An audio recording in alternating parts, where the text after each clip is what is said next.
Hey guys, this is Mike coming at you today from Player One Video Games with Castro. What? On the camera here.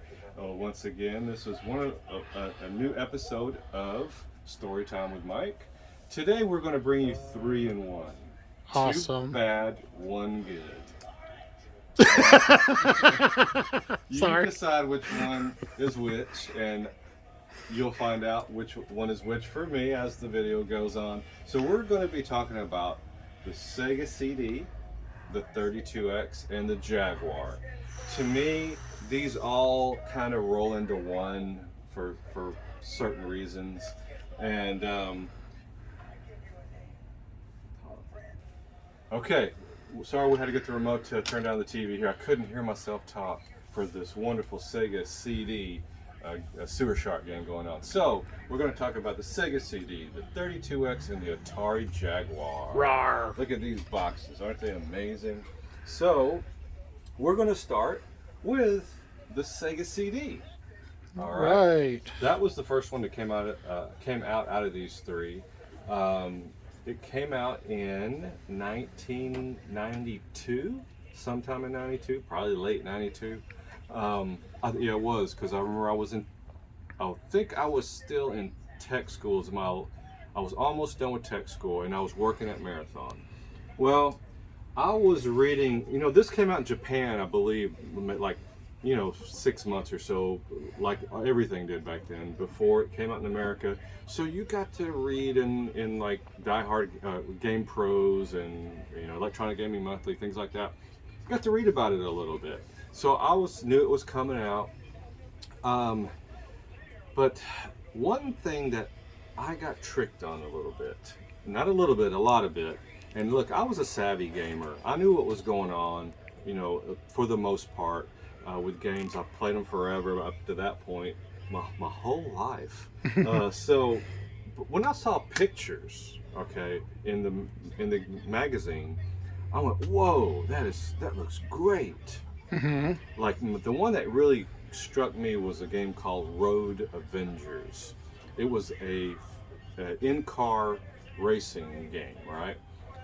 Well, when I saw these pictures, I was blown away. I said, I cannot wait to actually be able to play this game, control this car everywhere I go, right? It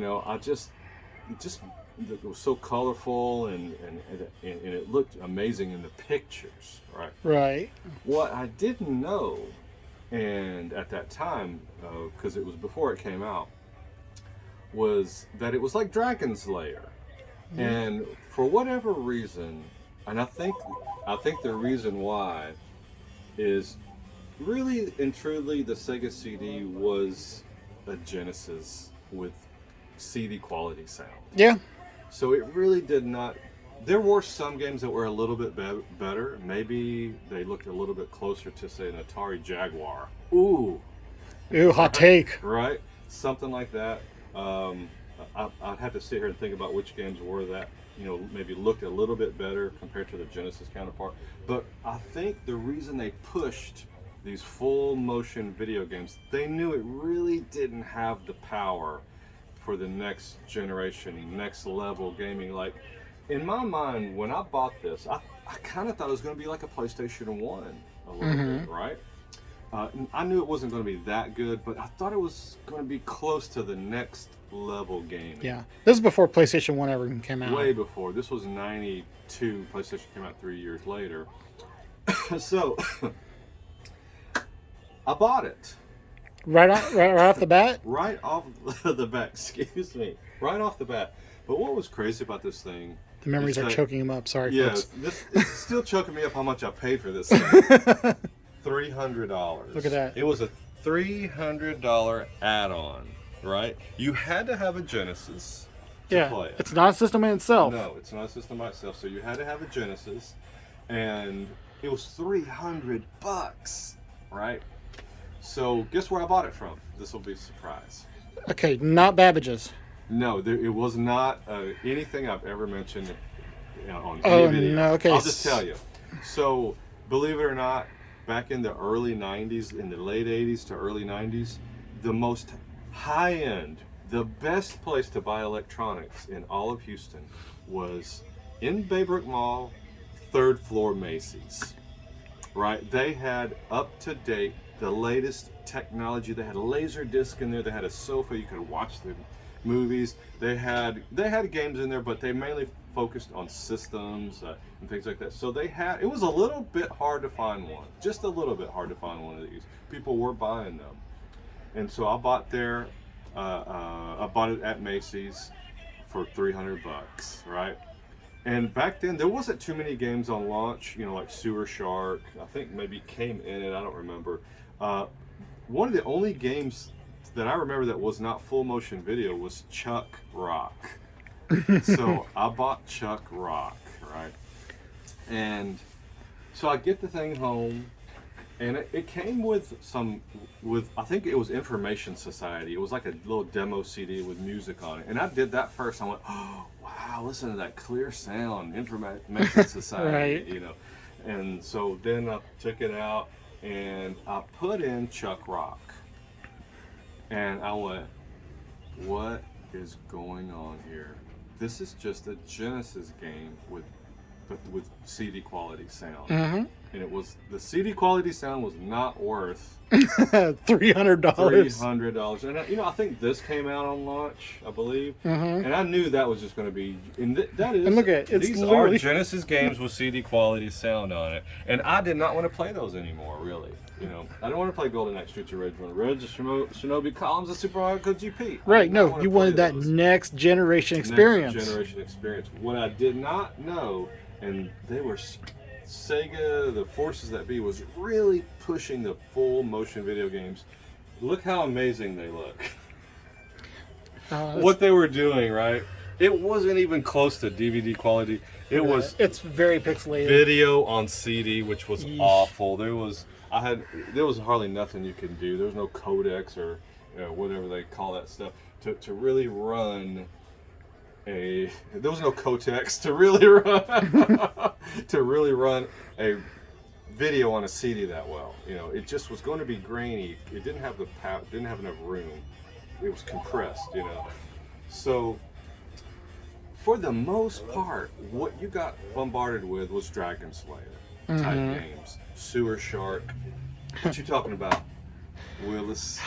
Old Dana Plato on Night Trap. You had games like that at first. And it drove me insane. There was no real interactivity with it. There was no Okay, go up, go down. ahead. Yeah. In this game, and what they also started doing was meshing the two worlds together, like full motion video with trying to make it more interactive, so was about the best it was going to get for the Sega CD, was full motion with some interaction involved that you can shoot, which was not what I wanted to do. And so if you wanted to, they had games like Echo, right? Mortal Kombat, Amazing Spider-Man, but these really just look like a Genesis game. Yeah. Maybe a smidge better. Let's try. Let's put in this Mortal Kombat. Yeah. This will be a good one to check out. So honestly, I'm going to interject while Mike's doing that. This at the time was the best version of Mortal Kombat you could take at home. Because everybody already knew that the Genesis version of Mortal Kombat, yeah, I'm going to say it, was the best version of Mortal Kombat at the time. Better than the Super Nintendo version, just because of all the fatalities and all that. And the blood. But... No. Don't buy a Sega CD at launch. All right. Now, another wonderful thing this did, hey, you get a little bit of load times. Yay! Yay! You get the Genesis game, but with load times a little bit. It wasn't horrible, but all right. Let's see. Now, I have not played Mortal Kombat on the Sega CD in 30 years, or 30, around there, I guess, or so. So let's see what my impressions are now. Compared to if it looks better than the Sega Genesis. The load time wasn't that bad. No. Well, hold on. Oh, wait a minute. Loading compared to fight. I spoke too soon, guys. All right. Here we go. Come on. Yeah, I know. Now I remember. Now, what do you think about that, Castro? These graphics. It looks like Genesis graphics. Looks like Genesis graphics, right? So, what you were going to get if you wanted a game that was playable, like Mortal Kombat, Spider-Man, Echo, you were going to get a Genesis game with CD quality sound, which to me was not worth $300 at that time. Unless maybe you didn't have a CD player, but you could have got one back then for I think $150. That's cheaper than that's cheaper than 300. Something like that. So I was really disappointed at launch. But I said, you know what? Let me wait on my Road Avengers. That game's going to kick butt. So maybe 8 months goes by. Here comes Road Avengers. I grab it. And I go, God, this is going to be a great game. Hey, Mike, how does it play? Exactly like Sewer Shark. You were controlling a full motion video game, or Dragonslayer. And I was so angry. I said, Sega! That's what I was PO'd in. And so I had this thing for about a year. And I gave up on it. You say that this is the beginning of the end for Sega right here? That was it. These were the seeds that were planted. Yeah. But now, let me talk about some good. Okay. If you kept your system, because there wasn't that many RPGs at launch or the first 6-8 months. But if you kept your system, there's going to be some good RPGs on it, like the Lunar, Shining Force, things like that. But at the time, because back then graphically, and now to somewhat, back then a pure RPG didn't have the amazing graphics, so it could be run fine on a Sega CD. They always last gen graphics always on an RPG. So if you waited a while, you were going to get some good RPGs. But by then, I was kind of drifting away from RPGs after Final Fantasy II on the Super. I kind of stopped playing them. I'll play here and there a little bit. So I did not want, at that time, an RPG. I was wanting 3D graphics, right? I didn't want to see these little characters running around talking to each other. You hit a button, and then you put your controller down and they fight. I didn't want that anymore.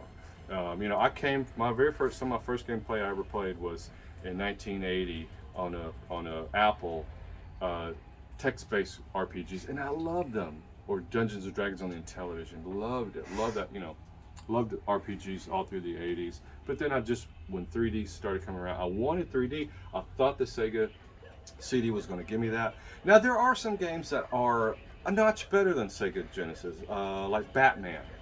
Yeah. The Batman Returns with the car driving, it is a little bit, you can do that on a Genesis. So there's a small handful of games, but they came out later. You had to keep this thing for 2-3 years for you to get the full benefit. And there was so much coming at you at that time. So I abandoned the Sega CD, and a year later, I guess in late '93. So what was I doing? What were you doing, Mike? I was still playing my Neo Geo, my Sega Genesis. Go back and watch those videos. My Super Nintendo. Yeah, more videos for you to watch. Go back. Then guess what was coming around the corner? What was that? The Atari Jaguar. That sounds ferocious. Yes. So the Atari Jaguar, I believe, came out very late '93. This was during the Bit Wars too. That's right. 64-bit of lying out of your mouth power. So let's talk about the Jaguar. We might not even play any Jaguar games today. Oh, come on, Mike. I've got it set up and everything for you. I'm going to scooch down here. We're going to okay, we'll play it a little bit. Okay. You know what? Yeah, but we're going to go back to the Sega when we talk about 32X, and it's something I want to talk about. Sure. So my first inkling of hearing about the Jaguar, I remember being in Babbage's. Right? And there was this guy in there. There was this kid, I think his name was something like Brody, right? And we were talking. There was a couple other guys talking. And he says, I'm going to get the Atari Jaguar, and it's going to destroy the Sega and the Super Nintendo. It is going to eat y'all's lunch. And I thought to myself, by the track record of Atari, I go, I don't think so. in my mind, in my heart, even though the Atari Lynx did, I really loved it, and the Atari Lynx was an exceptional system. It wasn't really made by Atari. Right. You know, it was two guys sitting around goofing off, made one in their garage, and sold it to the highest bidder, I guess. But the Jaguar, everybody knew except for Brody. Because Brody, he believed the hype. Maybe he was an Atari Jaguar, fanboy at that time. I don't know. I only would talk to him when I saw him in Babbage's, so I didn't know him outside of Babbage's. So the Atari Jaguar, did I buy one at launch? Did you, Mike? Or were you wise to it? Twan, no, I did not. I did not. I was wise enough. He did not, Twan. He did not. I was wise enough to know better, all right? But I still was curious. I was a little curious, like a cat, a little bit, about the Jaguar here. So I thought, well, maybe Brody's right, because I started seeing some pics and people, the magazine's starting to talk good about the Jaguar, like Aliens versus Predator. Right. And a couple other games, I can't remember which ones they were talking about, but when they said the two killer apps was going to be Alien versus Predator, and the second one is the one when I knew, I'll go, uh-oh, no, this is not going to be good. Everybody was talking about Tempest 2000 was an amazing killer app. And I thought, well, Tempest 2000, no. I mean, it was a good arcade game. Vector graphics, had great control with, the potentiometer and stuff like that. I loved it, had great atmosphere. But 10 years ago. Right, that sounds like you're regressing. Yeah. So when they said Tempest 2000 is a killer app, I went, no, this thing's... The Atari Jaguar was going to be stillborn, is what I thought on launch. And here it comes. It came out on launch. They had one set up in the store. I think it was Babbage's that had one set up. And it came with Cyber... I think it came with Cybermorph. Mm-hmm. And I don't remember the launch titles, but I believe they just had Cybermorph going. And so I played it and I went, Star Fox destroys this. Uh-huh. The only advantage Cybermorph has to Star Fox is you can go kind of everywhere, right? Right. But it felt like the programmers were in the middle of making the game, and Trammell, or whatever his name, that owned Atari, came in the meeting, in the programs, we're out of money, just ship it out. Boo. That's how I felt all of the games were. Mm-hmm. Now, I did not buy one at launch. I played 2 or 3 games always at Babbage's or wherever. I did not get one until eBay hit in 98. In 98, 99, around there, I bought one on eBay and it came like 10 games. And the only couple of games that I liked, there's really only one game that I really liked on it. It was called Power Drive on the Jaguar. It was a little top-down game, with a little racing game with cars. Mm-hmm. And very RC Pro-Am type like stuff. RC Pro-Am, but real cars, yeah. And I really liked that game a lot. The Iron Soldier was okay. And, and even in 98, 99, I said, I was trying to go, okay, this game's not bad, but it really was. Like the Atari cart, it all felt half-baked, And so it was just, that was the nail in the coffin for Atari.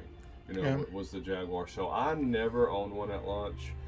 I only knew one person that did, Brody. So Brody, where are you at? Leave a comment. Where are you, Brody? So are you still playing your Jaguar today, Brody? He might. And then it came out later with a Jaguar CD attachment, which I don't even remember seeing it in stores. Mm-hmm. If I did, I just overlooked it. So I was a hard pass on the Jaguar, and pretty much everybody, it was a hard pass. You know what threw me for a loop when I was hooking the system up, Mike? What? So it's supposed to be all this futuristic, right? And it plugs in using RF. Yeah. Now they did have an adapter you could buy, to make it, you know, AV. But you never could get that. This controller was absolutely horrid. Look at that. You know, Ugh. this D-pad was stiff as could be. You know, it was really 3 buttons, even though it had all these telephone buttons down here that were you couldn't use these. It was like the Intellivision. See, look, it's better than the TurboGrafx 16, though, right? Because it's got all those buttons, right? Yeah, right. 3 buttons, and it felt like crap. The D-pad. It just doesn't look comfortable. No, it wasn't. So, like I said, I never owned that. So here comes the 32X. Okay. Which the following year. So here's the This thing. is 92, 93, and probably I think it was summer of 94 when this came out. Maybe a little later, but when the 32X came out, I actually did not have high hopes, you know, but I was going to buy it because I was more Sega fanboy, but I bought everything. It didn't matter except for the Jaguar. So you're excited, like, hey, new system, 32X. I was excited about it, but not overly excited because I was like, okay, here comes the Saturn. You knew the Saturn and PlayStation 1 were coming. Right. And you thought, is this a stopgap? And how I remember it being is, hey, for you poor people that can't afford a PlayStation, a Sega Saturn when it comes out, we got a 32X for you for $169. It's the consolation prize? Wow. Yeah, so to me, it was like, okay, it was a stopgap kind of. They didn't know what direction to go. When the 32X came out, you knew Sega didn't know what the world they were doing. They weren't. They were fighting internally anyway at that time. You knew, okay. We didn't know that, but... Yeah, you knew something. It was just like, okay, Genesis, Sega CD 2 years later, 32X a year later, and you knew that Saturn was coming the next year. And you're just like, man, what do I do here? Okay, I hated the Sega CD. I love the Genesis. I don't know what the Saturn's going to be like. But you know what? This 32X seems pretty good. I saw a demo in the store of Doom, I believe, or Star. I don't remember. I think it was actually Doom. So on a TV screen, not of it playing. And I went, man, that looks pretty close to the PC because everybody and their great grandmother had played Doom on the PC, right? Mm-hmm. They knew how that game was. And so I said, well, you know, I think it might be okay. So 32X comes out. I buy it right at launch, right when it hits. There was only, I think, 2 or 3 games that came out. Star Wars was a launch title. I don't remember the other one. It might have been Doom, but I wasn't going to buy it. So the only one I remember having at launch was Star Wars. So let's put that in there real quick. And just so everybody knows, 32Xs are not fun to hook up. No. Okay. Yeah, that was another thing. So if you had this setup right here, you had 3 power supplies. And we're talking bricks. Bricks. And I actually did for a while have I think when this one came out, I still have my Sega CD. So I had 3 power supplies going, and plus when the Sega 32X came out, you had to put in these little grounding metal pieces in here, and they would get stuck, and it was hard to seat it in there. I didn't realize you really didn't need those in there. They were just for I don't even know what purposes. So FCC probably. Something to do with that. Yeah. So let's pop in Star Wars, which was a launch title. So when the 32X comes out, just look at that. Did you? I think. Sorry. I was telling Castro, hey, this is all you needed to defeat in the Gulf War. All you needed was look this at that. 3-in-1 combo. You could have won the war beast. with that. So the Star Wars came out on the 32X. I was pleasantly surprised. I was like, you know, this is kind of good. You know, I was, for the most part, sort of impressed by the graphics.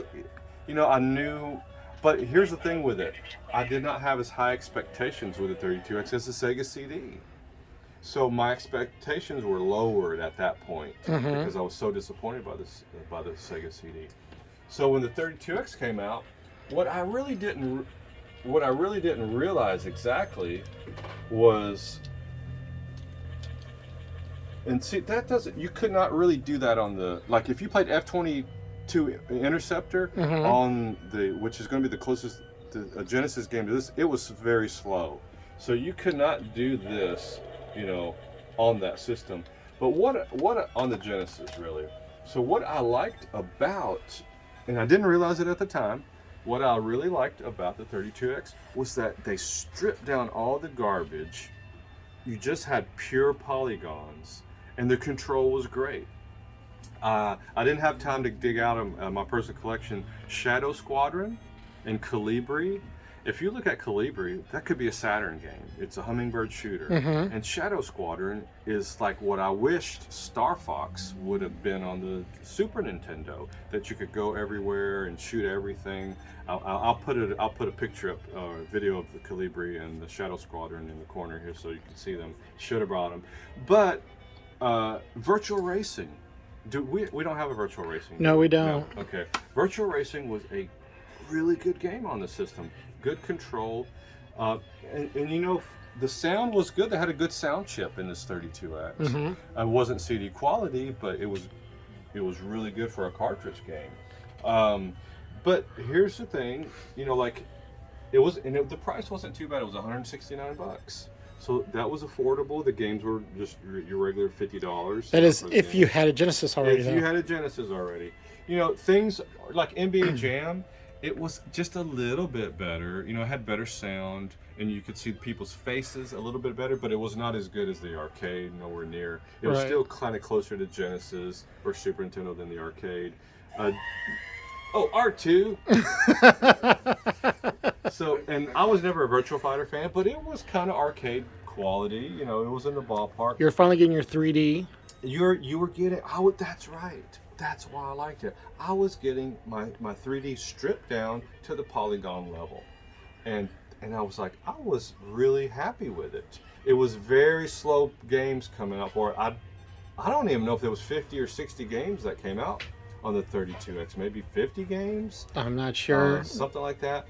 But Shadow Squadron, like I said, Shadow Squadron was great. Every game I bought on the 32X, I kind of liked, and I knew they were going to be a notch better than the Sega Genesis, where the Sega CD was Sega Genesis. Mm-hmm. It was Sega Genesis. Though. Sorry, Mortal Kombat there, but fatality. Yeah, that's right. And and this is crazy. There was even some games that you had to have the Sega CD and 32X. To play this game, you had to have a Sega CD and 32X Corpse Killer, which I never. There was only a couple of games like that. Tried it. It's horrible. It Sorry. is, It's bad. It's going to be a rail shooter. It is. So that's going to be bad. But you know why? It's on the Sega CD side too. So for me, I enjoyed the 32X, but I would, if the Saturn, the next, that was in 93. Mm-hmm. No, 94, right? Something like that, yeah. So here's what happened though. Here comes the 3DO. Same time as the maybe a little after the 32X, a few months later. And we'll talk about that at the next video. Yeah, so I bought a 3. Oh. Nope, that'll be for the next video. I'm going to bleep that out. So one of the problems with the 32X, I think it would have made it if Saturn and PlayStation and 3DO wasn't right around the corner. Mm-hmm. If they would have brought this out the same year as this one, 2 years earlier, somehow this thing would have been sweet. You think it's just too much hardware, too fast? Too much, too fast, and too many things coming around the corner. You had 3 major systems coming around the corner for this. So I think the heads at Sega said, hey guys, this is for the people who can't afford these. They didn't know what they were doing. They were just winging it, I think. But for me, the 32X, I loved it. I really do. And I still play it to this day. I still play Kolibri. They had Sonic and they had Knuckles Chaotix. Knuckles Chaotix, right. I don't have that in my collection. I need to get that one. But I have maybe about 6 or 8 games that in my collection, which I play through. But I'll probably hook mine up once a year. Yeah, 32X is good. And play through that one. So I was impressed with it, but luckily my expectations were lowered at the time. So, and yeah, this thing was R2. So, but saying that, hey, this was an interesting time to be in gaming, because it was an in between. These 3 years was just like we don't know what's going on. Yeah. But you knew good stuff was coming around the corner. So out of these 3 systems, the Sega 32X is the one for me. That is great. So hey, if you were interested in, you know what, Castro, do you have any stories about this? Only rich kids own CD, Sega CD. Oh, hey. Sorry. Oh, I wouldn't. 32X, I was already sick of Genesis by that point. I was ready to move on completely. I heard that, new systems were coming around the corner, so held up on that.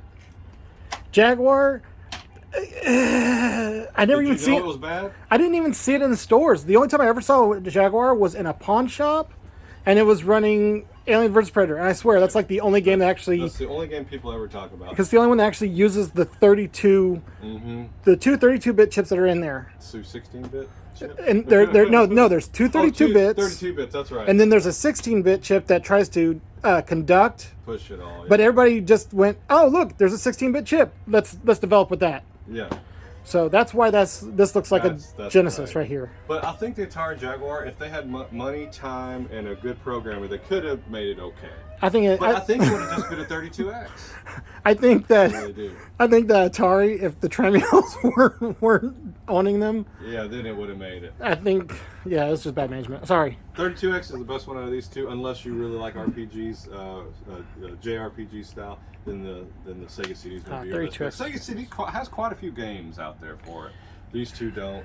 But hey, this was kind of a fun video. I like negative talk sometimes. You got to get it out of your system. Yeah, but you know what? No, 32X though. Looking back on it, this is good. Get one of these. Yeah, get one of those. Get one of those.